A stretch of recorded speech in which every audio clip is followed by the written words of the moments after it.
and welcome into To Your Health. You know, it's the year 2025. If you made a resolution to become healthier in 2025, well, you know, we're about a month into 2025 right now.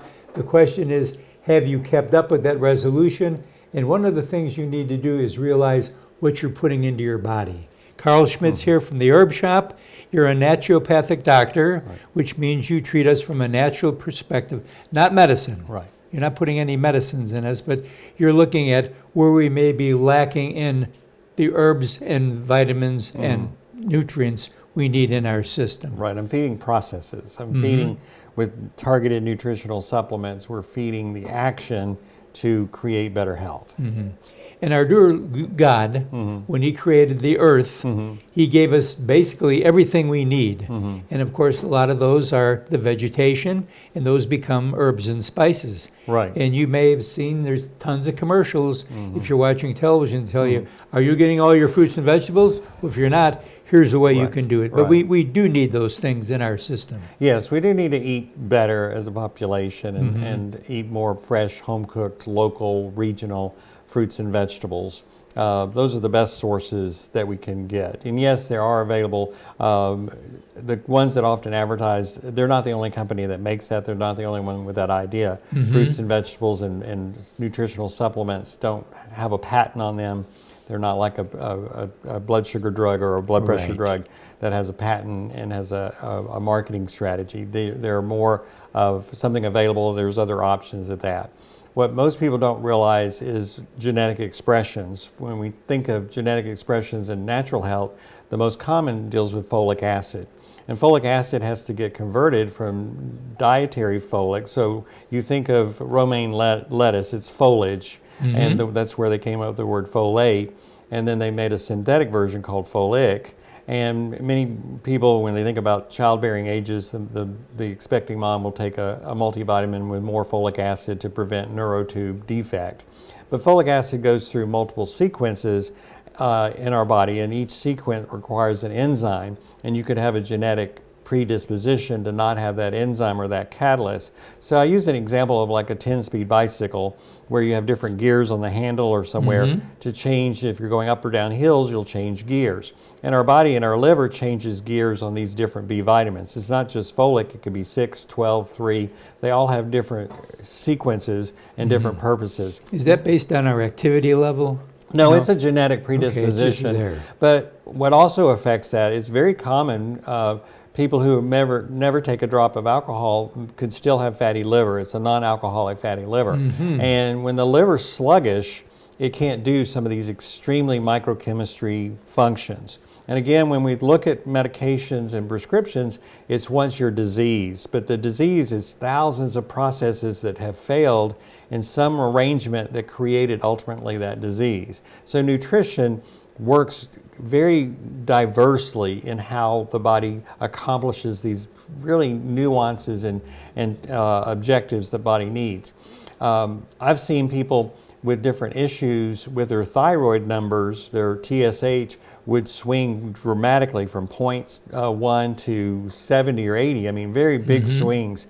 And the doctor could never medicate the difference. It was too vast. And then when we did liver cleanses and liver detoxes, we got the numbers to level out. And what's happening is the body, whether you take a thyroid medication called Synthroid or levothyroxine, or whether your actual natural thyroid hormones, the T4 gets made up here, but the liver converts 4 into 3, and then the cells understand 3 for your metabolism. And so if the liver doesn't convert 4 to 3, then you can have more weight gain, but your labs kind of look normal, but it's really a liver problem. And the liver numbers could be all in range. I've had people with very severe liver issues still have normal lab numbers on their liver numbers. So the blood work doesn't show the picture. So when a doctor says everything's fine, he means I can't send you into the ER and I can't put you on a whole list of medications. He doesn't really mean you're the very best you can be. That's a misunderstanding in the population.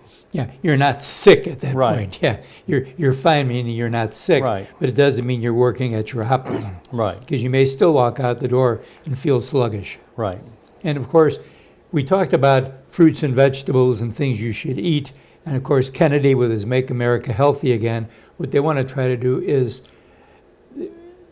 fruits and vegetables, they naturally should deteriorate. Right. When they last a long period of time, something's been done to that fruit or vegetable. Well, when Monsanto decades ago was allowed to develop the Roundup products, which the active ingredients, glyphosates, they said it wouldn't affect any human microchemistry. But what they didn't understand is in our body, we have bacteria that we call good bacteria or probiotics. And Good and bad. Good and bad. That's And right. so the good bacteria, what makes it good is it converts that, for some of those last stages of the food we put in our mouth, it goes through the stomach and gets into the large and the small intestines.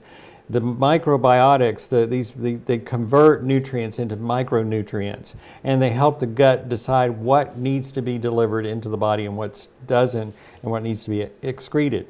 And so they play a huge part in human health. And there's actually more cells in our body of microbiotics and probiotics than there are human cells. I mean, they're very necessary. They're on our skin, they're everywhere around and in us. And glyphosates, Roundup, kills probiotics. And when it's used in agricultural, it kills the microbiome in the soil.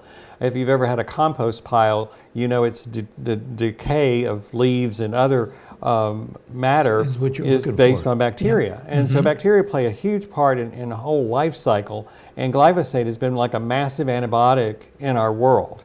And so we've killed all these useful bacteria. And so the soil is dead and our gut is dead. And so that is what I'm talking about when I say one thing leads to another, Right. and we have to go way back down the chain of all these multiple processes to get back to there. So eating, cultured foods like kimchi, sauerkraut, kefir, yogurt, they have some of the strains that we need, but we find people often are missing more than what these kind of things can offer. Okay, going to get you to come back because we got a lot more we have to discuss. It's the Herb Shop. It's on Vaughan Road in the Pepper Tree Shopping Center. We'll be right back right after this.